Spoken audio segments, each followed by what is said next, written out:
நீங்க பிரசன்டபிளா இருக்கணுங்கிறதுக்காக வேலைக்கு போறீங்களா? நான் கட்டிட்டு வர சாரியை பாக்குறதுக்கு ஆபீஸ்ல ஒரு பெரிய ஃபேன்ஸே இருக்காங்க. புதன்கிழமையா மேடம் வந்து சாரி கட்டிட்டு வருவாங்க, இன்னைக்கு வெள்ளிக்கிழமையா மேடம் வந்து நிறைய தலையில பூ வச்சுட்டு வருவாங்க. இது நான் என்னைய அப்படிதான் வச்சுக்குவேன். என்னைய பார்க்கும்போது ஒரு மாதிரி வரவங்க கூட அப்படின்னு பாக்குற அளவுக்கு நான் பிரிஸ்கா இருக்கிற மாதிரி போவேன். நான் இவ்வளோ நாள் நமக்கு இவ்வளோ கஷ்டப்பட்டிருக்காங்க, சொல்லியிருக்காங்க, நம்ம திரும்ப பண்ணலாங்கும் போது திடீர்னு வந்து உனக்காகலாம் கஷ்டப்படல, நான் ஏன் மன நிம்மதிக்கு வேலைக்கு போகிறேன், உனக்காகலாம் பண்ணல, நான் வந்து அழகழகாக சாரி போடுறதுக்கு வேலைக்கு போகிறேன் அப்படின்னா, அப்போ இவ்வளோ நாள் எங்களுக்குள்ள ஒரு குழந்தை இருந்திருக்கும்ல, ஐயோ சரி நம்மளை படிக்க வைக்க முடியலன்ட்டாங்களே, இவங்களுக்கு பெருசாக செய்யணும்னு. அப்போ அந்த குழந்தைக்கு என்ன பதில்? பிள்ளைகளை 5 பிள்ளைகளையும் படிக்க வைக்கணும், கண்டிப்பாக படிக்க வைக்கணுங்கிற உறுதி எனக்கு மனசில் இருந்துச்சு. நான் 3 பொண்ணுன்னு கவலையோடே இருந்தேன்.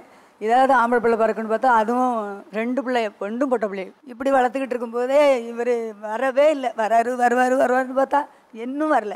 அவன் விட்டு போயிட்டான், இந்த பொண்ணு இப்படி இந்த அம்மா கிட்ட கஷ்டப்படுது. அது மாதிரி வார்த்தை வரக்கூடாதுன்னு நான் வேலைக்கு போகிறேன். எனக்கு 2 இயர்ஸ் இருக்கும்போது அப்பா வேலைக்கு போயிட்டுன்னு போனவர் திருப்பி வரவே இல்லை, இன்னைக்கு வரைக்கும் வரவே இல்லை. 5 பொண்ணுன்னே எங்கள் அப்பாவுக்கு தெரியுமான்னு எங்களுக்கு தெரியல. இன்னைக்கு எல்லாருமே நல்லபடியாக கல்யாணம் பண்ணி வச்சுட்டாங்க, இன்னைக்கு வரைக்கும் வேலைக்கு போகிறாங்க. ஏன்னு கேட்டால் ஆம்பளை பிள்ளை இல்லைன்னு சொல்கிறாங்க. இன்னைக்கு அவங்களுக்கு ஒரு நோய் வந்திருக்குது, அப்போ கூட போய் லீவ் சொல்லிட்டு வராங்க. இப்போ கேன்சர்னு சொல்கிறாங்க சார், அப்போ கூட போய் லீவு சொல்லிட்டு வராங்க. நான் 2 மாதத்துல வேலைக்கு வந்துடுவேன் அப்படின்னு போய் சொல்லிட்டு வராங்க. எனக்கு அது புரியவே இல்லை. என்னன்னு கேட்டால் ஆம்பளை பிள்ளை இல்லை, ஆம்பளை பிள்ளை வச்சுட்டு என்ன சார் பண்ண போகிறீங்க எல்லாருமே?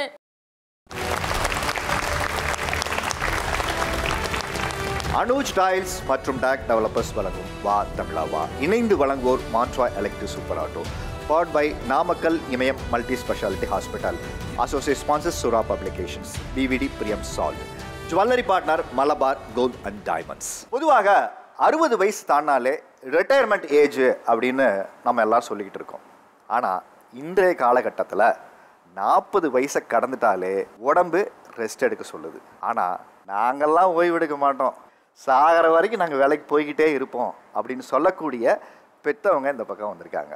இந்த பக்கம் பார்த்தீங்கன்னா, இத்தனை நாள் எங்களை வளர்த்து உருவாக்கி ஒரு ஆளாக நீங்கள் எங்களை உருவாக்கிட்டீங்க, இனிமேல் நாங்கள் சம்பாதிக்கிறோம், நாங்கள் உட்கார வச்சு சோடு போடுறோம், ரெஸ்ட் எடுங்க அப்படின்னு சொல்லக்கூடிய பிள்ளைகள் இந்த பக்கம் வந்திருக்காங்க.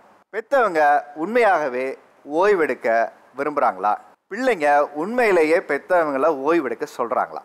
இந்த டவுட் ஒன்று இருக்குது. ஸோ இதை கிளியர் பண்ணுறதுக்கு தான் உங்களை எல்லாம் இங்கே வர வச்சிருக்கிறோம். இன்றைக்கு வா தமிழா வா நிகழ்ச்சியில் நாம் பேச போகிற தலைப்பு ரிட்டையர்மெண்ட்டை ஏற்காத பெற்றோர்கள் வெர்சஸ் கடுப்பாகும் பிள்ளைகள். வேலைக்கு போக வேண்டாம் அப்படின்னு சொன்னா அப்பா அம்மா என்ன சொல்றாங்க உங்ககிட்ட? போக வேண்டாம்னு சொன்னா உங்களுக்குலாம் ஒன்றும் புரியாது, எங்களுக்கு வீட்டில் இருந்தால் போர் அடிக்குது, நாங்கள் வேலைக்கு போனாதான் உங்களை எல்லாம் கரை சேர்க்க முடியும், பொண்ணு வச்சிருக்கேன் அதால வேலைக்கு போவேன், உங்களுக்கு சம்பாரிச்சு கொடுக்கணும் அப்படி சொல்றாரு. ஓ, பொண்ணு மெயினாக பொண்ணுன்றது வச்சிருக்கிறதுனால நான் கடைசி வரைக்கும் வேலைக்கு போகணும்னு நினைக்கிறாரு.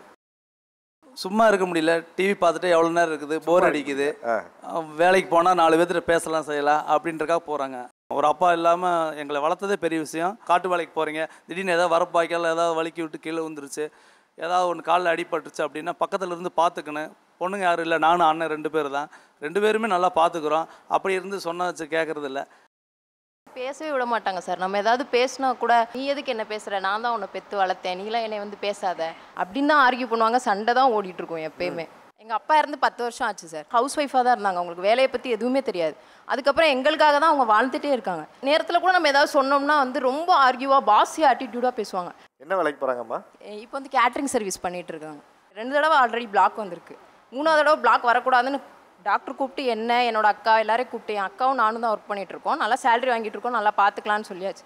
ஆனால் அவங்க கொஞ்சம் கூட அதை வந்து கேரே பண்ணிக்க மாட்டாங்க. எத்தனை பசங்க உங்கள் வீட்டில்?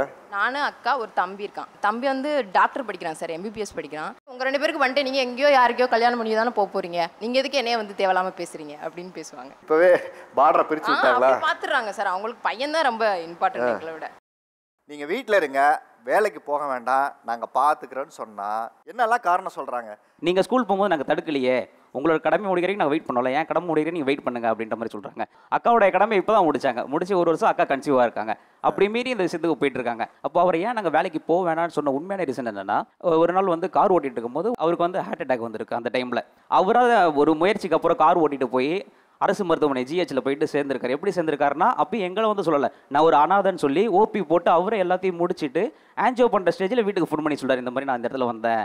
அப்போ அது வந்து நாங்கள் எல்லா நேரமும் கையாள முடியாதுல்ல, இவங்க நம்மள வந்து பக்கபலமாக இருப்பாங்க அப்படின்ட்டு. இப்போ என்னன்னா ஒரு காரை பிடிங்கி நானே வித்துட்டேன். அனாதைன்னு சொல்லி ஒரு ஓஜியில் அப்படி காரணம் என்னன்னா அவர் கொஞ்சம் லாங்கில் இருந்தார், நாங்கள் வேற வேலையில் இருந்திருப்போம், எங்கள் வேலை வந்து தடுக்கப்படக்கூடாது அப்படி கொடுத்து போட்டாரு. ஆமாம் போட்டாரு. ஸோ அதனால் வீட்டிலேருந்து ஓய்வு எடுங்க அப்படின்ட்டு அவர் காரை பிடிங்கி இப்போ விற்று 7 மாதம் ஆகுது கரெக்டாக. நான் இன்றைக்கும் வேலைக்கு போகணும், வேலைக்கு போயிட்டு இருக்காரு. என்ன வேலைக்கு போகிறாங்க? அதே கார் டிரைவர் ஒர்க் தான் போகிறாரு, பார்ட் டைமாக போகிறாரு.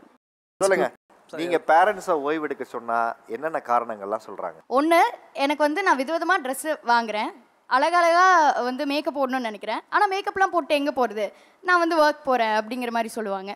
செகண்ட் வந்து பார்த்தீங்கன்னா, நான் ஆன்லைனில் வந்து ஆர்டர் போடணும், ட்ரெஸ்ஸு வீட்டுக்கு வந்துடும், எனக்கு வந்து கால் வரும், நான் ஆஃபீஸில் இருப்பேன், கால் பண்ணிவிட்டு மேடம் 2000 நீங்கள் இது பண்ணிடுங்க. சார் நான் ஆர்டரே பண்ணலைன்னா உங்கள் வீட்டில் தான் ஆர்டர் பண்ணியிருக்கேன், எங்கள் அம்மா தான் ஆர்டர் பண்ணுவாங்க, எனக்கு தெரியாது வேறு.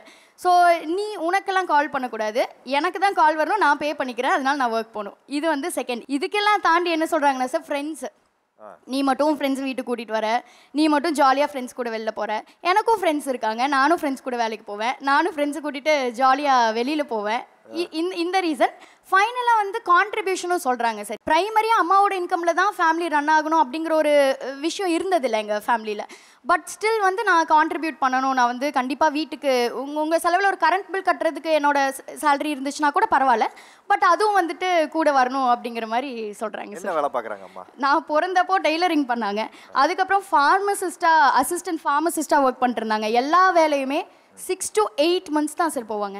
அதுக்கப்புறம் வேலைக்கு போகக்கூடாதுங்கிற ஒரு காரணம் கண்டுபிடிச்சி அந்த வேலைக்கு நான் போக மாட்டேன்னு சொல்லி வேற பண்ணுவாங்க. சார் எங்கள் அம்மா வந்து ஒரு 20 இயர்ஸாக ஒர்க் போயிட்டுருக்காங்க. அவங்களுக்கு ஃபேமிலி சப்போர்ட் எதுவுமே கிடையாது, அப்பா சைட்லேருந்தும் கிடையாது, அம்மா சைட்லேருந்துமே கிடையாது. Intercaste marriage. இப்போ நான் ஒரு 5 years ஆகுது சார், நான் ஒரு MNCயில் ஒர்க் பண்ணுறேன். எனக்கு சேலரி ஒரு 45,000 பக்கம் வருது சார். என்னால் மேனேஜ் பண்ண முடியும். நீங்கள் எதுக்கு வேலைக்கு போனீங்க, என்ன ஸ்கூல் சேர்த்தணும், நான் படித்து முடிச்சு நான் ஒரு வேலைக்கு வேணும், அதை நான் பண்ணிட்டேன். நீங்கள் ஓடினதுக்கான ரீசன் நடந்துருச்சு, மறுபடியும் ஏன் வந்து ஓடுறீங்க அப்படின்னு கேட்டால், ஒன்றை டிபெண்ட் பண்ணி என்னால் எப்பயுமே இருக்க முடியாது. ஒரு இடத்துக்கு நான் போகிறேன்னா அது எனக்கு பிடிச்சிருக்குன்னா அது நானாக வாங்கணும். நீ வந்து நான் உங்ககிட்ட வந்து இதை நான் வாங்கட்டுமான்னு கேட்குறது எனக்கு சங்கட்டமாக இருக்குது, என்னோடய ஃபேமிலியே அப்படி தான் அப்படின்னு சொல்லி அந்த மாதிரி பேசுறது. அப்பா என்ன வேலை பார்த்தாங்க, அம்மா என்ன வேலை பார்த்தாங்க? அப்பா வந்து டிரைவராக இருக்காங்க சார், அம்மா வந்து ஃபஸ்ட்டு ஃபோட்டோ ஸ்டுடியோவில் இருந்தாங்க, இப்போ வந்துட்டு ஒரு டூல்ஸ் கடைக்கு வேலைக்கு போயிட்டு இருந்தாங்க. அது ட்ராவல் ரொம்ப அதிகமாக இருக்குது. இப்போ டவுனுக்கு போனோன்னா இங்கேருந்து 15 kilometers, up and down 30 kilometers போகணும். அந்த டிராஃபிக்கில் அவங்க வண்டி ஓட்டிகிட்டு போகிறது எனக்கு ரொம்ப பயமாக இருக்குது. எனக்கு இருக்கிறதே ரிலேஷன்னு சொல்கிறது இவங்க தான். ஏதாவது ஒன்றுனா நான் யார்கிட்ட சார் நான் கேட்க முடியும்? இவங்க சம்பளத்துக்காக போகிறேன்னு சொல்கிறாங்க, நான் எனக்கு அப்புறம் யார் சார் இருக்கா? நீங்கள் சொல்லுங்கம்மா, உங்கள் வீட்டில் என்ன சொல்கிறாங்க? டேடிக்கு வந்து மம்மியும் கிடையாது, டேடியும் கிடையாது. அவங்க சின்ன வயசுலேருந்து பார்த்ததில்ல. 3 வயசுலேருந்து வேலைக்கு போகிறாங்க. அப்பா அம்மா யாரும் கிடையாது. சாரி. டீ கிளாஸ் கழுவுறது, ரோட்டில் கோணியில் தூங்குறது, அந்த மாதிரிலாம் நிறைய கஷ்டப்பட்டுருக்காங்க. அவங்க 5 வயசுலேருந்தே மெக்கானிக் ஷாப்பில் ஒர்க் பண்ணுறாங்க, இப்போ வரைக்குமே பண்ணுறாங்க. நான் அப்படியெல்லாம் அவங்க இருந்துட்டாங்க. இப்போ நான் 3 years சென்னையில் ஒர்க் பண்ணிகிட்ருக்கேன். நான் நல்ல அப்பார்ட்மெண்ட்டில் நல்ல சேலரியில் நல்லா தான் இருக்கேன். வந்து என் கூட இருங்க அப்படின்னா வரவே மாட்டாங்க. நான் ஐடியில் ஒர்க் பண்ணிட்டு இருக்கேன். பட் ஸ்டில் அவங்க என்ன சொல்கிறாங்க, சின்ன வயசுலேருந்தே வேலைக்கு போய் பழகிட்டேன், என்னால் வேலையை விட முடியாது அப்படின்றாங்க. அவங்க அவ்வளோ கஷ்டப்பட்டுருக்காங்க. இப்போ அவங்கள நான் நல்லா பார்த்துக்கணும்னு நினைக்கிறேன். அவங்க அப்பா அம்மா இருந்தால் அவ்வளோ கஷ்டப்பட விட்டுருக்க மாட்டாங்களே. அவங்களுக்கு ஒரு அம்மாவோட இடத்துல இருக்கணும் நான் அப்படின்னு நான் நினைக்கிறேன். அந்த இடத்துல இருந்து அவங்கள நான் பார்த்துக்கணும் அப்படின்னு ஆசைப்பட்றேன். பொண்டாட்டி பார்த்துக்கணும், என் குழந்தைய பார்த்துக்கணும் என்னோட கடமை. நீங்கள் என்ன தான் வேலைக்கு போனாலும் சரி நான் போவேன் அப்படின்னு அவங்களோட பாயிண்ட் ஆஃப் வியூ. நாங்கள் 4 பேருமே நல்லா தான் சம்பாதிக்கிறோம். ஆனால் இது வரைக்கும் ₹1 எங்ககிட்ட தான் அவர் வாங்கினதே இல்லை. நாங்கள் நான் கொடுத்தாலுமே அது எங்களுக்கு நகை சேர்க்கறது, இடம் வாங்குறது அந்த மாதிரி தான் பண்ணுவாரே தவிர அதுலேருந்து அவர் ₹1 எடுத்து வீட்டுக்குன்னு ஒரு பொருள் வாங்கி நான் பார்த்ததே இல்லை. எனக்கு என்னென்னா அவர் காலைல தொழுக போகிறாரா, வந்தாரா, ஒரு டீ குடித்தாரா, டிவி பார்த்தாரா, சாப்பிட்டாரா, வீட்டில் இருக்கணும். எங்கள் அம்மா வந்து 40+ ஏஜ் ஆகுது. அவங்களுக்கு வந்து வெரிகோஸ் இருக்குது. நான் காலேஜ் படிக்கிறப்பலேருந்தே அந்த இது இருக்குது. கொஞ்ச நேரத்துக்கு மேலே நிற்க முடியாது. அம்மா வந்து டீச்சராக இருந்தாங்க சார், ஒரு 16,000 ரூபாய்க்கு டீச்சராக இருந்தாங்க. அப்பாவுக்கு வந்து நான் பையன் தான் எக்ஸ்பெக்ட் பண்ணாங்க, ஆனால் நாங்கள் பொண்ணாக பிறந்துட்டோம். அந்த ஃபீலிங் வந்து அது இருந்துகிட்டே மனசுக்குள்ள. அப்பா என்ன தான் இருந்தாலுமே சின்ன வயசுலேருந்து இருந்துகிட்டே இருக்குது. இதுக்காகவே எதாவது பண்ணணும்னு சொல்லிட்டு காலேஜில் வந்து சரி அம்மா ஏன் இவ்வளோ 25 ரூபாய்க்கு ஏன் இவ்வளோ கஷ்டப்படுறாங்கன்னு சொல்லி காலேஜ்லேருந்தே நான் மீடியா மார்க்கெட்டிங் பண்ணேன் சார். இப்போ வந்து ஒர்க் போகிறேன் சார். இப்போ மட்டும் மாதம் மட்டும் எனக்கு 1.5 லட்சம் சம்பாதிக்கிறேன் சார். இருந்துமே அம்மா வந்து அந்த 25 ரூபாய்க்கு ஓடிட்டு தான் இருக்காங்க. நான் வந்து என் சொந்த காசில் வந்து எங்கள் அப்பா அம்மாவுக்கு வீடு வாங்கி எல்லாம் இருந்து அதுக்கப்புறம் தான் நான் வந்து கல்யாணம் பண்ணணும்னு நினைக்கிறேன். ஆனால் அவங்க அப்படி நினைக்க மாட்டாங்க. நான் வேறு வீட்டுக்கு போயிடுவேன்னு சொல்லி என்னை நம்பி அவங்க வந்து வேலை விட மாட்டாங்க. சார் அம்மா பேர் வந்து ரோசாரி, 67 ஆகுது இயர்ஸு. நாங்கள் 5 பொண்ணுங்க, நான் வந்து 3ஆவது. எனக்கு 2 இயர்ஸ் இருக்கும்போது அப்பா வேலைக்கு போயிட்டுன்னு போனவர் திருப்பி வரவே இல்லை, இன்னைக்கு வரைக்கும் வரவே இல்லை. அம்மா வந்து 4ஆவது கன்சீவாக இருந்தாங்க.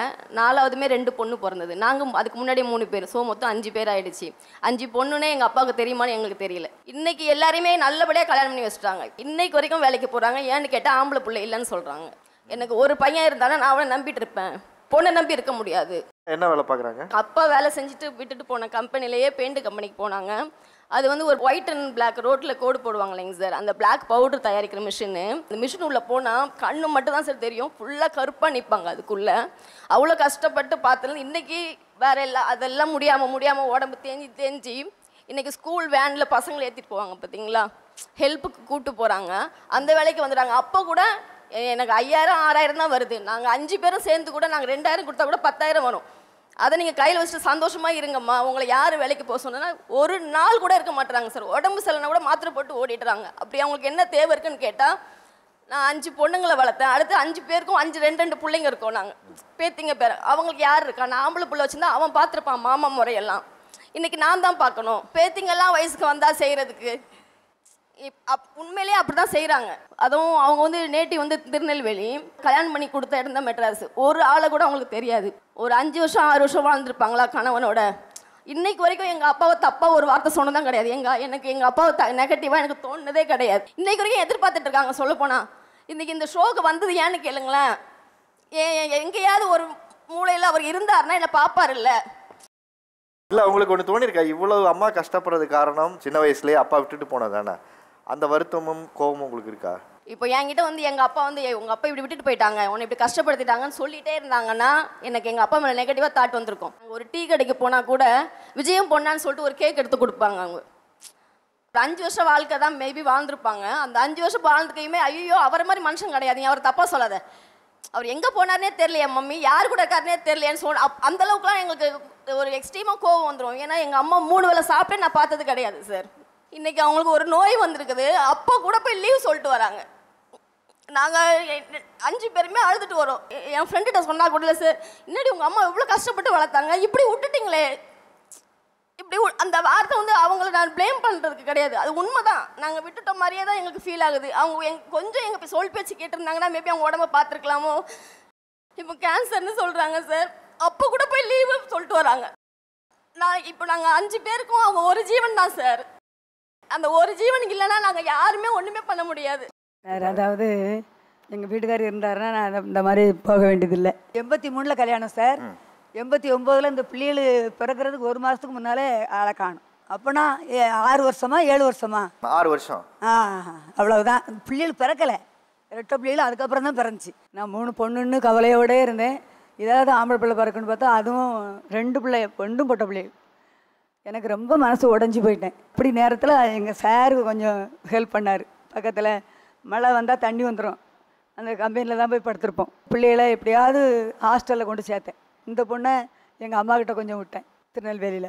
இப்படி வளர்த்துக்கிட்டு இருக்கும்போதே இவர் வரவே இல்லை. வருவாருன்னு பார்த்தா இன்னும் வரல. அப்புறம் நான் எப்படி வேலைக்கு போகாமல், வேறு யாரும் எங்கள் அண்ணன் தம்பிங்க யாரும் எனக்கு வந்து ஹெல்ப் பண்ணுறதுக்கும் இல்லை. சொந்தக்காரங்களாம் இருந்தாங்க, எவ்வளவோ உதவி பண்ணாங்க, அதெல்லாம் நன்றி மறக்கக்கூடாது. ஆனாலும் அவங்கக்கிட்ட போய் பிள்ளைகளை இப்படி கஷ்டப்படுறேன், படிக்க வைக்கணும், ஃபீஸ் கட்டணும் அப்படின்னா, ஏன் அந்த மாதிரி கஷ்டப்படுற, வேலைக்கு அனுப்பு அப்படின்னுவாங்க. எனக்கு அந்த மாதிரி குழந்தைங்கள வேலைக்கு விட்டு அப்படி எனக்கு மனசே வரல. நான் எப்படியாவது படிக்க வைக்கணும்னு சொல்லிட்டு நானே வேலை செய்து எக்ஸ்ட்ரா வேலை செய்வேன், நைட்டு வேலை செய்வேன், இப்படி செய்து கஷ்டப்பட்டேன். நாங்கள் சார் நிறைய நகை கேட்பாங்க. அதனால் நான் எல்லாம் என் பிள்ளைகளை படிக்க வச்சுட்டு கடைசியில் படிக்காத மாப்பிள்ளைகளை தான் கட்டி கொடுத்தேன். அவங்களும் கஷ்டப்படுறாங்க. குழந்தைங்க அதுங்க ஓடுது, நம்ம இதோட நம்மளும் போய் நின்றுட்டு ஏம்மா எனக்கு இது வேணும் அது வேணும்னு சொல்ல முடியாதுல்ல சார். அதனால் நான் கஷ்டப்பட்டு இன்னும் வேலைக்கு போய் உங்களுக்கு செய்ய வேண்டிய மரியாதை வந்து சபையில் நிற்கும்போது எங்கள் அம்மா இதை செய்தாங்க அப்படின்னு அதனால யாருக்கு அசிங்கம்? நம்ம வீட்டுக்காரருக்கு தான் அசிங்கம். அவன் விட்டு போயிட்டான், இந்த பொண்ணு இப்படி இந்த அம்மா கிட்ட கஷ்டப்படுது, அது மாதிரி வார்த்தை வரக்கூடாதுன்னு நான் வேலைக்கு போகிறேன் சார். நம்ம உழைச்சி நம்ம பிள்ளைகளுக்கு நம்ம செய்யணும், பிள்ளைகள்கிட்ட நம்ம கேட்கக்கூடாது, அது மரியாதை இல்லை. ஆம்பளை பிள்ளைன்னா டாடா அப்படின்ட்டு அதிகாரமாக கேட்கலாம். அது என்ன, ஆம்பளை பிள்ளைகிட்ட கை நீட்டி நம்ம காசு வாங்கிக்கலாம், பொம்பளை பிள்ளைங்கிட்ட கை நீட்டி சம்பாரிச்சு காசு வாங்கக்கூடாதுன்னு சொல்கிற கான்செப்ட் என்ன, எனக்கு அது சொல்லுங்கள், எனக்கு புரியல. ஆம்பளை பிள்ளைனா அதுக்கு உரிமை இருக்கலாம் சார். இல்லை, அதை என்ன உரிமை நான் தெரிஞ்சுக்கலாம் விரும்புகிறேன். இப்போ ஒரு வீடு இருக்குது, நம்ம ஆம்பளை பிள்ளைய கல்யாணம் பண்ணி நம்ம வீட்டிலே வந்து இருக்கோம். போட்டு பொம்பளை பிள்ளையில கல்யாணம் பண்ணி அவங்க வீட்டுக்கு அனுப்பிடுறோம். அவங்க மாமியார், அவங்க நாத்தனார், அவங்களுக்கு தான் அந்த உரிமை வருது பார்த்துருங்க. இல்லை இல்லை, நான் என்ன சொல்கிறேன், பெண் பிள்ளைகள் சம்பாதிக்கிற காசுக்கும் ஆண் பிள்ளை சம்பாதிக்கிற காசுக்கும் ஒரு வித்தியாசம் பார்க்குறீங்கள, அது ஏன்னு கேட்குறேன். சரி, பிள்ளைய விடுங்க, இவர் இருந்தாலும் பரவாயில்ல, எங்கள் வீட்டுக்காரர் இருந்தாலும் சரி அப்பா சம்பாதிக்கிறாங்கம்மா அப்படின்ட்டு சொல்லலாம். இவரும் இல்லையே சார். இல்லை, அவர் என்ன காரணத்துக்காக விட்டுட்டு போனார்? அவர் கொஞ்சம் சூதாடுற பழக்கம் சார். நல்ல மனுஷன்தான், நல்ல குணங்கள்லாம் உண்டு. என்ன நேரமோ அவர் கொஞ்சம் சூதாடுற பழக்கத்தில் அப்படியே எப்படி ஆனாருன்னு தெரியல. நானும் தேடி அந்த பிள்ளைகள் பிறந்த வீட்டுக்குள்ளே என்னால் வெளியே போக முடியாது. ஒரு 6 மாதம் ரெஸ்ட், ஒரு 2 3 4 மாதமெல்லாம் ரெஸ்ட் எடுத்துகிட்டு டிவியில் போய் என் ஃப்ரெண்டு ஒரு பிள்ளை என்னை கூட்டிகிட்டு போனான். டெலிவிஷனில் போய் சொன்னோம். அவங்க சொன்னாங்க ஸ்டேஷனில் போய் சொல்லுங்கன்னாங்க. அப்புறம் ஸ்டேஷனில் சொன்னோம். அப்புறம் டிவியில் சொல்லுங்கன்னாங்க. டிவியில் சொன்னோம். காணவில்லை நோட்டீஸ் அடிங்கம்மான்னாங்க. எல்லாம் செய்தேன், வரவே இல்லை சார். நான் என்ன செய்வேன் சொல்லுங்கள்? இந்த குழந்தைங்கள இப்போ நீங்கள் ஒரு ஆளாக தானே வளர்த்துருக்கீங்க. ஆமாம், ஒரு ஆளாக வளர்த்து இன்றைக்கி 5 பேர் கல்யாணம் பண்ணி கொடுத்து பேரம்பேத்தி எடுக்கிற அளவுக்கு இன்றைக்கி உருவாக்கிருக்கீங்கல்ல. ஆமாம் ஆமாம். இந்த சமயத்தில் உங்களோட நின்றுக்க வேண்டியது யாருன்னா உங்கள் வீட்டுக்காரு. அவர் இல்லை. அப்போ குழந்தைகிட்ட அந்த நினைவுகளே வந்து நீங்கள் ஒரு இடத்துல அவரை பற்றி ஒரு பிம்பம் கட்டமைச்சிருக்கீங்களா, ரொம்ப நல்ல ஒரு பொறுப்பாக அவங்க அப்பாவை பற்றி நீங்கள் பேசாதேன்னு சொல்லிக்கிட்டே இருக்கீங்கள, அதுக்கு காரணம் என்ன? பக்கத்தில் இருக்கிறவங்க விஜயனா அப்படின்ற மாதிரி தான் நடப்பார். ஒரு செருப்பு போட்டிருப்பார் பார்த்துருங்க சார். அந்த வயசானவங்க கொஞ்சம் நடந்து போச்சுல சுடுதுன்ட்டு, நீ இந்த போட்டுக்கிடுங்க தாத்தா, போட்டுக்கிடுங்க சார்ன்னு கொடுத்துட்டு வந்துடுவார். அது மாதிரி குணம். ஒரு டாக்டரு அந்த ரோட்டில் எத்தனை பேர் விழுந்து கிடந்தாலும் விஜயமாக தூக்கிட்டு வருவான் அப்படின்றாரு. அந்த மாதிரி இருக்கிற மனுஷன் என்ன நிலைமையோ. ஆனால் அவர் மேலே உங்களுக்கு இன்னும் வருத்தம் இல்லை? வருத்தம் இல்லைன்னு சொல்ல முடியாது. எப்படிலாம் நினச்சி பார்த்தா எனக்கு மனசே ஆறாது தான். சரி போனால் இந்த மாதிரி நான் போகிறேனே சொல்லணும். நான் இப்படி எதிரில் வராரு, நான் இந்த பொண்ணை கையில் தோளில் போட்டுக்கிட்டு மாசமாக இருக்கிறேன், வந்துக்கிட்டு இருக்கிறேன். இவர் எதிரில் வராரு, எங்கே போறியா அப்படின்னு கேட்டேன். இல்லை ரோசாலி, அவன் 4-5 நாளாக சம்பளம் வாங்கி இந்த வேலை செய்து சம்பளம் தரல, அவன் இன்றைக்காவது தருவானான்னு கேட்டு வரான். அம்மா கத்திட்டு என்கிட்ட தர மாட்டாங்க. சம்பாதிச்சு காசு சாப்பாட்டுக்கு எங்கள் அத்தைகிட்ட தான், எங்கள் மாமியார்கிட்ட தான் கொடுப்பாங்க.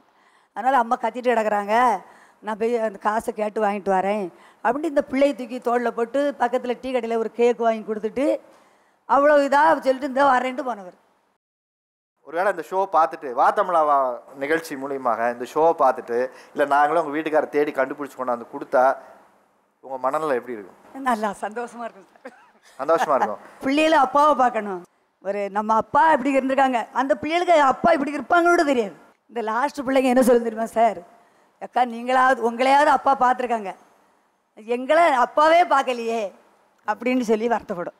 அப்போ மனசு எவ்வளோ கஷ்டமாக இருக்குது. ஆனால் அதுங்களுக்கு அப்பா இல்லை, நம்ம இப்படி கஷ்டப்படுறோன்னு தெரியாத அளவுக்கு வளர்த்தேன். இல்லை, அப்படி அப்பா இல்லாத கஷ்டம் தெரியாமல் பிள்ளைங்க வளர்க்கணும். அப்பா ஒரு இடத்துல விட்டுட்டு போயிட்டா கூட ஒரு பொம்பளையாக எப்படி நின்று தான் பிள்ளைங்களை வைராக்கியத்துட்டு வளர்க்கணுங்கிறத ஒரு பிள்ளைங்களுக்கு விதைக்கணுமா? ஆண் பிள்ளை இருந்தால் தான் அதுக்கு மரியாதை. பொம்பளை பிள்ளைங்கிட்ட காசு வாங்க மாட்டேன்னு சொல்கிறது சரியா? சரி சொல்ல மாட்டேன். இனிமேல் சொல்ல மாட்டீங்களா? மனசுல வேற ஒன்றும் இல்லை. உங்களை போன்ற தாய்மார்களுடைய மிகப்பெரிய தவறான சிந்தனை என்ன அப்படின்னா, என்னதான் கொட்டி கொட்டி நம்ம பிள்ளைங்களை வந்து பொம்பளை பிள்ளைங்களை வளர்த்தாலும் ஆண் பிள்ளைங்களுக்குன்னு ஒரு பாசம் கூடுதலாக இருக்குது. பையன் இருந்தானா எப்படி தெரியுமா, அவனா எப்படி தெரியுமான்னு ஒன்று சொல்கிறது இருக்குல்ல, இது ஒவ்வொரு நாளும் பெண் பிள்ளைங்களோட மனசில் மிகப்பெரிய காயத்தையும் வலியும் ஏற்படுத்தும். இப்போ நான் எப்படி எனக்குண்டு ஒரு வீடு கிடையாது. நான் இந்த பிள்ளைகள் வீட்டில் தான் வந்து அண்ட வேண்டி இருக்குது.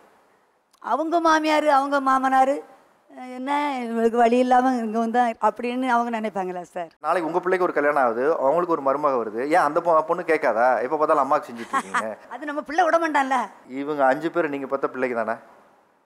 உங்களுக்கு இருக்கிற வைராக்கியம் அதில் பாதியாவது இருக்குமா இருக்காதா? இருக்கும்ல. நீங்கள் மட்டும் 5 பிள்ளைங்களை வைராக்கியமாக நான் வளர்க்கணும்னா எங்கள் அம்மா நான் வச்சு சோறு பொண்ணுங்கிற வைராக்கியம் ஏன் பிள்ளைங்களுக்கு இருக்காது? போட்டு தான் ஆகணும். பொம்பளை பிள்ளைங்களை வச்சுருக்கான், அதனால நாங்கள் வேலைக்கு போகிறேன், பொம்பளை பிள்ளைங்களை பார்த்துக்கணும், நான் அதுக்காக வேலைக்கு போகிறேன் அப்படின்னு ஒன்று சொல்கிறீங்களா, அது ஏன்னு கேட்குறாங்க. 3 பொண்ணுங்கள் எனக்கு. 3 பொண்ணு இப்போ வந்திருக்கிறது 3ஆவது பொண்ணு. இப்போது ஃபஸ்ட்டு பொண்ணு கல்யாணம் பண்ணி இதாக இருக்கிறாங்க. அதனால் என்னுடைய சூழ்நிலைக்கு நான் போய்கிட்டு இருக்கிறேன். இப்போ வரைக்கும் அவங்க இன்னும் வேலைக்கு போகாதீங்க, நான் மளிகை கடை வச்சுருக்கேன், இப்போ கூட மளிகை கடை தான் இருக்குது. அதில் எனக்கு அவங்களும் உதவி பண்ணுறாங்க. நான் காலையில் கடை வந்து 5 மணிக்கு எந்திரிப்பேன், 6 மணிக்கு கடை திறப்பேன், 10-11 மணி வரைக்கும் இருப்பேன். அப்புறம் கொஞ்சம் ரெஸ்ட் எடுப்பேன். அப்புறம் இவங்க கடையை பார்த்துக்கிடுவாங்க. அப்புறம் நான் வேறு இடத்துக்கு வேலைக்கு போவேன். வேற என்ன வேலைக்கு போகிறீங்க? இந்த இரும்பு வியாபாரத்துக்கு போவேன். மளிகை கடை இல்லாமல்? ஆமாம், கொஞ்சம் மளிகை கடை சுமாராக ஓடுனதுனால இரும்பு வியாபாரத்துக்கு திருவத்தூர்லேருந்து திருவான்மியூருக்கு போவேன்.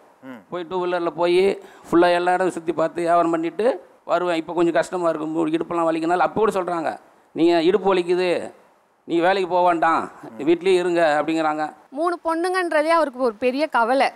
ஏன் 3 பொண்ணு அப்படின்னு சொல்லிட்டு. ஆனால் நான் இப்போ சொல்கிறேன், நீங்கள் 3 பொண்ணு இருக்குன்ட்டு எப்பயுமே கவலையே படக்கூடாது. நாங்கள் இருக்கோம், எப்பயுமே உங்களுக்காக இருப்போம். எங்களுக்கு வர ஹஸ்பண்டும் உங்களுக்கு பையன் மாதிரி பார்த்துப்பாங்க. நான் எப்பயுமே நினைக்கிறது வந்து எங்கள் அப்பா மாதிரி எனக்கு ஹஸ்பண்ட் கிடைக்கணும்னு தான் நினைப்பேன். அவர் ரொம்ப நல்லவர். 8 வயசில் அவர் இங்கேருந்து வேலை பார்த்தவர். லாஸ்ட்டாக ஒரு வாட்டி வேலையிலேருந்து வரும்போது அவருக்கு கொஞ்சம் கேர் ஆயிடுச்சு. ஸோ நான் வந்து நைட் ஷிஃப்ட்டு போகிறேன். நான் வந்து காலையில் தூங்கிட்டு இருக்கும் போது கதவை தட்டி இந்த மாதிரி எனக்கு கொஞ்சம் கேராக இருக்குது, என்னை ஹாஸ்பிட்டல் கூப்பிட்டு போறியா அப்படின்னு சொன்னார். அதெல்லாம் எனக்கு ஒரு மாதிரி ஆயிடுச்சு. அப்புறம் நம்ம செக் பண்ணி பார்க்கும்போது என்ன சொல்லிட்டாங்க, இந்த மாதிரி ஃபுல்லாக ஸ்பைனல் கார்டு வந்து தேஞ்சிருச்சு, இதுக்கு மேலே பைக்கு சைக்கிள் எதுவுமே ஓட்டக்கூடாது அப்படின்னு சொல்லிட்டு. இங்கேருந்து திருவான்மியூர் வரைக்குமே பைக்கில் தான் போவார். அங்கே எங்கள் அத்தைலாம் சொல்லுவாங்க, உங்கள் அப்பா எவ்வளோ கஷ்டப்படுறாரு தெரியுமா, ஸோ நீங்களும் வீண் செலவுலாம் பண்ணாதீங்க அப்படின்னு சொல்லிட்டு. இப்போ நாங்கள் கொஞ்சம் நல்லா இருக்கனால எங்கள் அப்பாவுக்கு என்ன கேட்டாரோ எங்கள் அப்பாவுக்கும் சரி எங்கள் அம்மாவுக்கும் சரி எல்லாமே நாங்கள் செஞ்சுருவோம். அது நோனே சொல்ல மாட்டோம். எனக்கு 2 அக்காங்க இருக்காங்க, நான் தான் லாஸ்ட்டு. அக்காவுக்கு இப்போ மேரேஜ் ஆனதுனால அவங்களுமே ரொம்ப சப்போர்ட்டிவ். எங்கள் மாமா கிடச்சதுலாம் எங்களுக்கு ரொம்ப பெரிய பிளெஸிங். அவர் எங்கள் அப்பாவை நல்லா பார்த்துப்பாரு, நல்லா பேசுவார், வருவார். அந்த மாதிரி தான் எங்களுக்குமே ஏதாவது வேணும்னா செய்வார். ஸோ நான் இப்போ சொல்கிறதா, நீங்கள் எத்தனை நினச்சுமே கவலையே படக்கூடாது. பையனா நான் எப்பயுமே உங்களோடய இருப்பேன். ஸோ இதை நான் ஒத்துக்க மாட்டேன். நீ பையனா பொண்ணா இருப்பேன்னு சொல்லு, அது என்ன பையனா இருக்குன்னு சொல்கிறேன்.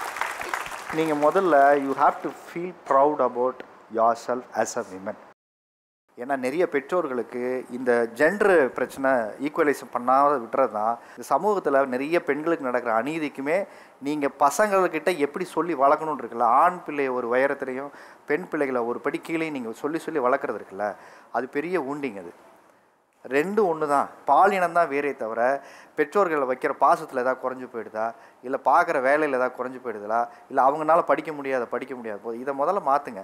ஏன்னா இந்த எண்ணம் தான் இன்றைக்கி அந்த பொண்ணு வாயில் கூட வார்த்தை வர வேண்டிய நிர்பந்தம் என்ன இருக்குன்னா, பையனை மாதிரி என்னை பாருங்கன்னு சொல்ல விஷயம் என்ன இருக்குன்னா, இன்றைக்கி அதை முதல்ல நீங்கள் உறுதியாக நம்பணும். பையனோ பொண்ணோ நம்ம பக்கத்தில் ஒரு புள்ள நம்ம நல்லா இருக்கணும்னு நிற்கிதில்ல, நம்ம பெத்த புள்ள நம்ம பக்கம் நிற்கிதில்ல, அவ்வளோதான் நமக்கு தேவை. அது பையனாக இருக்கட்டும் பொண்ணாக இருக்கட்டும். அக்கா தங்கச்சி நீங்கள் 3 பேர் இருக்கீங்க இல்லையா, அப்பா அவங்களை கஷ்டப்பட்டு வளர்த்து வச்சுட்டாரு, நீங்கள் எப்படி பார்த்துக்கணும்னு நினைக்கிறீங்க? அவர் ராஜா மாதிரி அந்த வீட்டில் இருக்கணும் சார். அவருக்கு இருக்க வீடு நாங்கள் இது ஓன் ஹவுஸ் தான், அப்பா தான் வந்து கஷ்டப்பட்டு வாங்கி கட்டினாரு. ஸோ மேலே வந்து நாங்கள் 3 பேர் சேர்ந்து மேலே வீடும் கட்டி கொடுத்துட்டோம். அந்த வீட்டில் நீங்கள் வாடகை விட்டாலே அந்த வாடகை விட்டுட்டு நீங்கள் இருக்கலாம், நாங்களும் உங்களுக்கு ஹெல்ப் பண்ணுவோம், நீங்கள் வேலைக்கே போக வேண்டாம். இப்போ இன்னைக்கு கேட்டால் கூட நாளைக்கு உடனே வாங்கி கொடுத்துருவோம். அந்த மாதிரி தான் எனக்கு அவர் ராஜா மாதிரி இருக்கணும். எப்பயுமே யார் முன்னாடியுமே தலை குனிஞ்சு நிற்கக்கூடாது. அவர் கல்யாணத்து நாளுக்கு வாட்ச் வாங்கி கொடுத்தாங்க, ஒரு தடவை கை செயின் வாங்கி கொடுத்துருக்காங்க, ஒரு தடவை அண்ணா கொடி. நான் சும்மா தான் சொல்லுவேன், எனக்கு இது ஆசை இருக்குன்னு சொன்னால் போதும், இவங்க 3 பேர் நின்று பேசிக்கிடுவாங்க. பேசிக்கிட்டு என்கிட்ட சொல்ல மாட்டாங்க, அறமுடாமல் வாப்பா நாள் கடைக்கு வாப்பாம்பாங்க. எதுக்குங்க இப்போ நீங்கள் கேட்டிங்கன்னு சொன்னோடனே அண்ணா கொடி சும்மா சிம்பிளாக எடுத்து கொடுங்கன்னு கேட்டேன். அவள் 200 கிராமுக்கு வேணாம் சொன்னால் கேட்கல, வம்படியும் நீ வாங்கப்பா, நீங்கள் உங்களுக்கு ஆசைப்படுறது நீங்கள் உங்களுக்கு நாங்கள் வாங்கி தரோன்னு சொல்லி அந்த அளவுக்கு இது பண்ணிக்கிட்டு ஒவ்வொரு டயத்துக்கு ஒன்று. சின்ன குழந்தைங்களுக்கு தான் அரணாக்குடி கட்டி பார்ப்பாங்க, வளர்ந்ததுக்கப்புறம் அது ஆசை இருக்கும். ஆனால் வளர்ந்ததுக்கப்புறம் உங்களுக்கு ஒரு ஆசை இருந்திருக்கு, அது சொன்ன உடனே பிள்ளைங்க நிறைவேற்றிருக்கிறது கேட்கறதுக்கு சந்தோஷமா இருக்கு. ஆண் பிள்ளையோ பெண் பிள்ளையோ பெற்றவங்களுக்கு ஒன்றுன்னா வந்து நிற்கிற புள்ள தான் புள்ள. ஏன் அடம் பிடிக்கிறீங்க வேலைக்கு போகணுன்னு, அதுக்கு பதில் சொல்லுங்கள். வீட்டில் வந்து இவங்க வந்து இருக்க சொல்கிறாங்கல்ல, அப்போ ஒரு நம்ம புது சாரி கட்டினாலும் மிஞ்சி போனால் ஒரு கோயிலுக்கு போவோம், அப்போ யாருமே இருக்க மாட்டாங்க, வீட்டுக்காரர் வேலைக்கு போயிடுவார், குழந்தைங்க வேலைக்கு போயிடுவாங்க, எல்லோரும் வேலைக்கு போயிடுவீங்க. அப்புறம் எங்களை யார் தான் பார்க்குறது? நாங்கள் மட்டும் கோயிலுக்கு போயிட்டு மேபி வந்து வீட்டுக்குள்ளே 4 செவத்துக்குள்ளே இருக்கணும். இப்போ நம்ம ஒர்க் பண்ண பிளேஸில் அப்படின்னு சொன்னோம்னா ஒரு 4 பேர் அக்கா சூப்பராக இருக்குது, மேடம் சூப்பராக இருக்குது அப்படின்னு சொல்லும் போது எங்களுக்குள்ள ஒரு ஹாப்பினஸ்ஸு. காலேஜ் போகிற மாதிரி இருக்கீங்க அக்கா, உங்களுக்கு காலேஜ் பொண்ணு இருக்குன்னு நான் நினைக்கவே இல்லைங்க. அப்படி சொல்லும்போது ஒரு சந்தோஷம் வருது இல்லைங்க? கண்டிப்பாங்க சார். எனக்கு 2 பொண்ணு இருக்காங்க. இதை கேட்கும்போது உங்கள் பொண்ணு காண்டாவுன்னு நினைக்கிறேன். 2 அக்கா இருக்காங்க சார் ஆஃபீஸில். 3 பேர் சேர்ந்து ஜாலியாக அரட்டை அடிச்சுட்டு ஆர்டர் போட்டுட்டு என் பொண்ணு இன்னைக்கு இது போட்டா ஃபேஸ் க்ரீம் வாங்குறது அதெல்லாம் பண்ணுறாங்க சார். ஆனால் வீட்டுக்கு வந்து சில டேஸ் புலம்புறாங்க சார், இந்த மாதிரி இவ்வளோ இந்த பிரச்சனையாக இருக்குது, இதாக இருக்குன்னு பாத்திரம் உருளுது சார். இல்லை நீங்கள் தப்பாக புரிஞ்சிட்டு இருக்கீங்க. அவங்க வீட்டில் இருக்கிற ப்ராப்ளத்தை மறைக்கிறதுக்காக ஆஃபீஸில் போகிறாங்க, ஆஃபீஸில் இருக்கிற ப்ராப்ளத்தை மறைக்கிறதுக்காக வீட்டில் வந்து பாத்திரத்தை போடுறாங்க. இப்படியே மாற்றி மாற்றி பண்ணுறாங்க சார். Exactly correct. ப்ரெசன்டபிளாக வச்சுக்கிறதுக்காக யாரெல்லாம் வேலைக்கு போகிறீங்க? ஃபஸ்ட்டு டீச்சராக இருந்தேன் 24 இயர்ஸ்லேருந்து. அப்போ டீச்சர்ன்றபோது ஸ்டூடெண்ட்ஸ் வந்து ஃபஸ்ட்டு அட்ராக்ஷன் வந்து நம்ம தான் ஃபஸ்ட்டு அட்ராக்ட் பண்ணணும். அதுக்கப்புறம் தான் நம்ம குழந்தைங்களை பார்க்க போகுது. அப்போ நம்ம டீச்சிங் வந்து ரீச் ஆகும். ஆக்சுவலாக அதுக்காக ஃபஸ்ட்டு ப்ரெசன்டபிளாக வைக்க ஆரம்பிச்சது. அது அப்படியே என்னோட ஹேபிட்டாகவே ஆயிடுச்சுங்க. நீங்கள் ப்ரெசன்டபிளாக இருக்கணுங்கிறதுக்காக வேலைக்கு போகிறீங்களா? ஆமாம் சார். நாங்கள் எங்களை நல்லா நீட்டாக நல்லா மெயின்டைன் பண்ணிட்டு வீட்டையும் சப்போர்ட்டிவாக வச்சுக்கிறது தான். நம்ம போய் நைட்டியை போட்டுட்டு வேலைக்கு போக முடியுமா? இன்னும் சொல்ல போனால் ஆஃபீஸில் நான் வேலை பார்க்குறேன்னா நான் கட்டிட்டு வர சாரியை பார்க்குறதுக்கே ஆஃபீஸில் ஒரு பெரிய ஃபேன்ஸே இருக்காங்க. இன்றைக்கி சாரின்னா இன்றைக்கி புதன்கிழமையா மேடம் வந்து சாரி கட்டிட்டு வருவாங்க. இன்றைக்கி வெள்ளிக்கிழமையா மேடம் வந்து நிறைய தலையில் பூ வச்சுட்டு வருவாங்க. இதுமே நான் என்னையும் அப்படி தான் வச்சுக்குவேன். நீங்கள் ப்ரெசன்டபிளாக வச்சுக்கிறதுக்கு என்ன மெனக்கிடுறீங்க? ஷோகேஸில் ஒரு புடவை நல்லா இருக்குது அப்படின்னு சொன்னால் சரி இந்த மாதம் சேலரி வாங்கினதும் அதை வாங்கிடணும் அப்படின்னு வாங்கின கையோடையே எனக்குன்னு தச்சு கொடுக்கறதுக்கு இருக்காங்க. 1 ஹவரில் எனக்கு தச்சு கொடுத்துருவாங்க. மறுநாள் நான் அதை கட்டிட்டு போகும்போது உடனே கேட்பாங்க, அக்கா நேற்று ஷோகேஸில் பார்த்தேன், என்ன நீங்கள் இவ்வளோ சீக்கிரமாக 1 ஹவரில் ஜாக்கெட் தச்சு கொடுத்துருவாங்க. தச்சு கொடுத்துருவாங்க. அந்த ஜாக்கெட்டை இதுவரையும் யாரும் போடாத மாதிரி நான் தச்சுட்டு போவேன். பஃப் கையெல்லாம் வராத முன்னாடியே பஃப் கை வச்சு போட்டுருவேன். நீட்டு கை இது வராத முன்னாடியே நான் நீட்டு கை வச்சு போட்டிருப்பேன். என்னைய பார்க்கும்போது உள்ளே நுழையும் போதே அப்படியே ஒரு மாதிரி வரவங்க கூட அப்படின்னு பார்க்குற அளவுக்கு நான் பிரிஸ்காக இருக்கிற மாதிரி போவேன். நான் அந்த ட்ரெண்ட் அப்டேட்லேயே வச்சிருக்கிறது, எப்போதுமே அப்டேட்லேயே இருப்பேன். சார் கடையிலே என்ன பண்ணிட்டானா ஒரு வாட்டி இவங்க சாரீ வாங்கிட்டு வந்துட்டு போட்டாங்க. போட்டுட்டு அதுக்கு தகுந்த மாதிரி மேட்சிங்காக வந்துட்டு புடவை அந்த தோடு இந்த காஸ்டியூம்லாம் பார்த்துட்டு ஒரு வாட்டி திரும்பி அதே கடைக்கு போகிறோம். அவங்க பார்த்துட்டு சொல்கிறாங்க, இந்த சாரீ நேத்தானே வச்சோம், நீங்கள் வாங்கிட்டீங்களே, இது எங்களுக்கு பர்ஃபெக்டாக இருக்குது அப்படின்னு சொல்லி ஒரு வாட்டி மாடலுக்குலாம் கூப்பிட்டாங்க சார். உங்கள் அம்மா விவரமான ஆள்.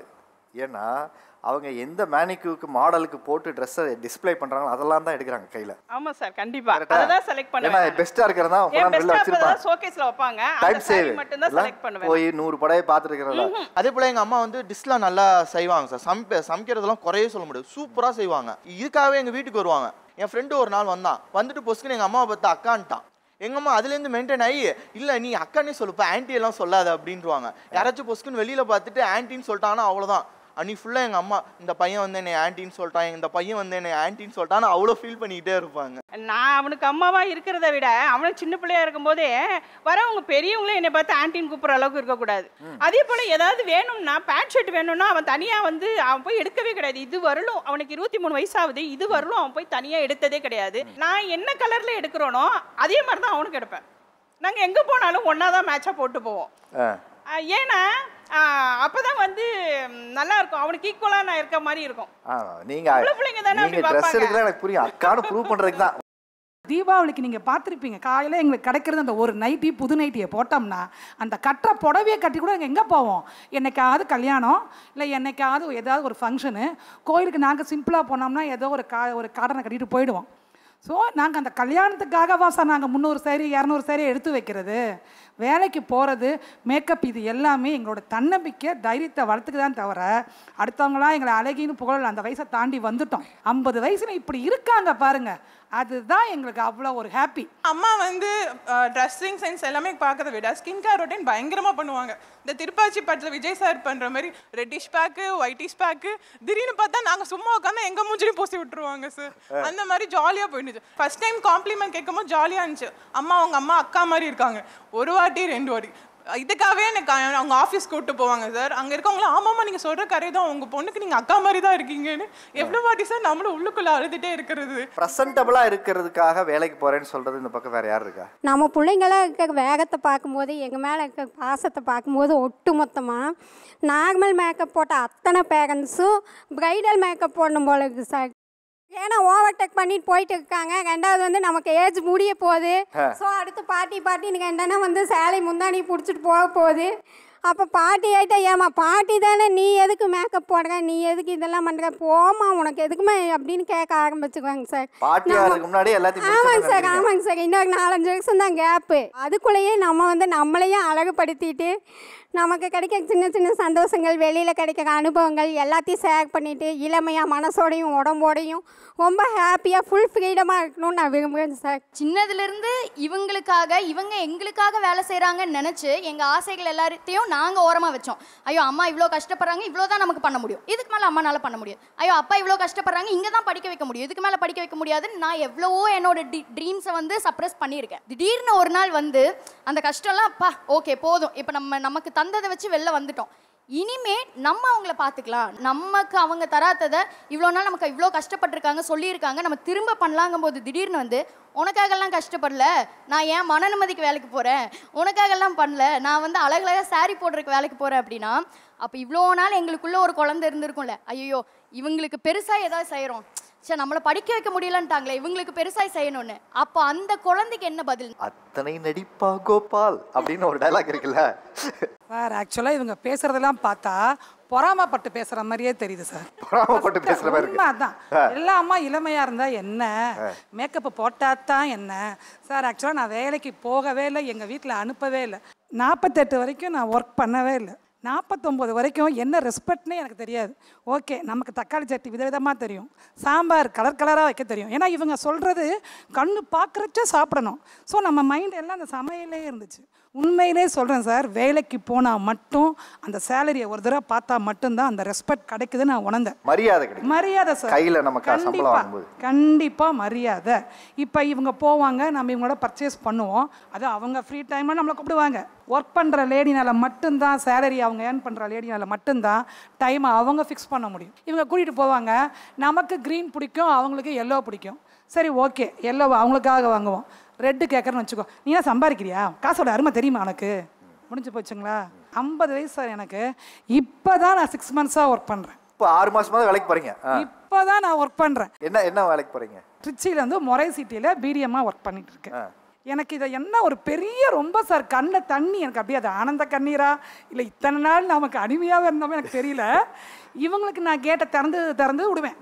ஏன் என் நாய்க்குட்டி கூட கேட்டு திறந்து விடுவேன். நம்ம ஸ்கூட்டில போகும்போது நமக்கு கேட்டு திறந்து விட்டாங்க பாருங்க, ஆனந்தமே இருக்கு பாருங்க. நான் என்ன சொல்றேன், எங்களை வந்து நீங்க வந்து ஊக்கப்படுத்துங்க. எங்களை வந்து நோயாளி, உனக்கு முடியல, நீ அவ்வளோதான், நீங்க யார் ஜட்ஜ் பண்றதுன்ற என்னோட ஏஜ் நான் ஜட்ஜ் பண்ணிக்குவேன். இந்த பிள்ளைங்க வந்து நம்மளை கேர் பண்ணுறேன்னு சொல்லிட்டு ஏதோ திரும்ப நம்மளை புஷ் பண்ணி அப்படியே அடிமைப்படுத்துற மாதிரி ஒரு ஃபீல் சார். ஏன்னா அது அன்பால அடிமை கூட. ஏன் கோவப்படுறீங்க, நான் இன்னும் முடிக்கல. இவங்க பேச்சை கேட்டு தான் நாங்க இவ்வளவு நாள் வளர்ந்து வந்தோம். இப்போ நாங்க சொல்றது நீங்க ஏன் கேட்க மாட்டீங்க? அதுதான் நான் சொல்றேன், ஏன் அறிவு இல்லையா இப்போ எங்களுக்கு? ஒரு நிமிஷம். ஆக்சுவலி எங்க லைஃப்ல வந்து ஒரு ரிவர்ஸ் ரோல் மாதிரி தான். ஏன்னா நான் வந்து இப்போ வந்து முன்னாடி நான் சின்ன வயசுலேருந்து அம்மாவை பார்த்துருக்கேன். அவங்க லவ் மேரேஜ் தான். அந்த காலத்தில் லவ் மேரேஜ்னாலே தெரியும், ஒரு ஊரே ஒரு மாதிரி தான் பேசுவாங்க. அவங்க போன ஃபேமிலி வந்து 9 பேர் எங்கள் அப்பா கூட பிறந்தவங்க. ஸோ அப்போ அவங்க சின்ன வயசில் மேரேஜ் பண்ணிட்டு போனாலும் அவ்வளோ பேத்தையும் அவங்க ஃபேஸ் பண்ணாங்க. ஒரு கட்டத்தில் அவங்க ரொம்ப டிப்ரெஷன் ஆனாங்க. அப்போ நான் வேலைக்கு போனதுக்கப்புறம் வந்துட்டு எனக்கே சரி அம்மா ரொம்ப டிப்ரெஷன் ஆகுறாங்க அப்படின்னு தோணுச்சு. சரி ஓகே நம்ம அம்மா வந்து வேலைக்கு போனோம், அவங்களும் அந்த ஹாப்பினஸாக இருக்கணும், சரி நான் போக சொல்லிட்டேன் சார். வந்து அவங்களுக்கு டாக்டர் வந்து 2 kg கூட தூக்கக்கூடாதுன்னு சொல்லிட்டாங்க சார். பேக் பெயின் இருக்கு. அடுத்த வாரம் நான் லடாக்கு போவேன், நான் வண்டியில் போவேன், ஃப்ரெண்ட்ஸ் கூட சுற்றுறாங்க சார். அவங்க லடாக் வந்து பைக்கில் போகணும். பைக்லையா? அவங்க கேங் வந்து எப்படின்னா கேங் ஆயிடுச்சு 6 மாசத்துக்குள்ள. அவங்களாம் சும்மா தான் இருந்தாங்க. எங்க அம்மா கிளப்பி விட்டாங்க, நம்மளும் போவோம். எங்க அம்மா சொல்லிட்டாங்க, நான் உன் சம்பளத்தில் போகல, என் சம்பளத்தை போவேன், நான் வந்து ரிட்டர்ன் பேக் என்னோட வயது திரும்புது மாதிரி நான் என் ஃபேமிலி கூட வந்து ஃப்ரெண்ட்ஸ் கூட வந்து நான் போவேன் அப்படின்னு இருக்காங்க. 2 கிலோ கூட அவங்களால வெயிட் தூக்க முடியல, நீங்க எப்படி லடாக் போவீங்கன்னு கேக்குறாங்க. கேட்டேன் சார், எனக்கு மனதைரியம் இருக்குல்ல, வெயிட் தூக்கிட்டேவா நான் போறேன் சார். அது உண்மைதான். வேலைக்கு நம்ம போக ஆரம்பிச்சதுக்கப்புறம் என்ன ஆனா, ஃபர்ஸ்ட் ஸ்கூட்டி வாங்கினேன். ஷோரூமில் இருக்கிறவங்க கொண்டாந்து என்னை வீட்டில் விட்டுட்டு போனாங்க, ஸ்கூட்டியையும் என்னையும் வீட்டில் விட்டுட்டு போனாங்க. அதே போல் ரோடு கிராஸ் பண்ணோம்னா ரோட்டுக்கு அந்த சைடு நின்றுக்குவேன், யாராவது இந்த ஸ்கூட்டியை தள்ளி கொண்டாந்து கொடுங்களேன் அப்படின்னு சொல்லுவேன். கொண்டாந்து ஸ்கூட்டிக்கு கொடுப்பாங்க. இப்போது நான் வந்து புல்லட் வரலும் ஓட்டுவோம் சார். புல்லட் ஓட்டுவீங்களா? நான் சுடிதார் போட்டா பல்சர்ல போவேன், இதுல போட்ட சாரி கட்டிட்டு போனேன்னா ஸ்கூட்டர்ல போவேன். 2 வண்டி வச்சிருக்கீங்க? 2 வண்டி வச்சிருக்கிறேன்.